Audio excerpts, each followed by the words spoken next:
2 болсон бол 2872 бол үйл болсон байна.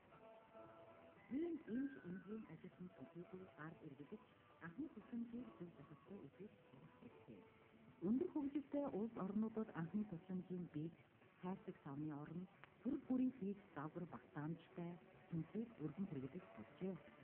Анхны тусламжийн сүнсэнд бөмбөм, авсаахан, багтаамж сайтай, хям, угаа цэвэрлж ариутгах хялбар, шөнийн цаг бусад танигддаг хэрэгсдэг тэмдэгтэй бөгөөд 40-50 бүрдэл агуулах олон тодорхойлолттой байдаг. Энэхүү сүнсэнд ёо, спирт, нэг удаагийн бэлэг, гар чийдэн, шархнилэн, ачаар, чиг, чүтэн, уралсан авчур гэхмэд гарын дор хэрэглэж болохгүй орно.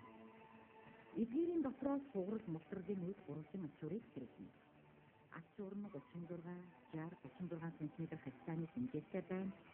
Уралсан авчурыг боол, сойд, уяа, босоо, дээд, дүүлэх, эсkéсэн чангалуурын сорилтаар ашигладаг.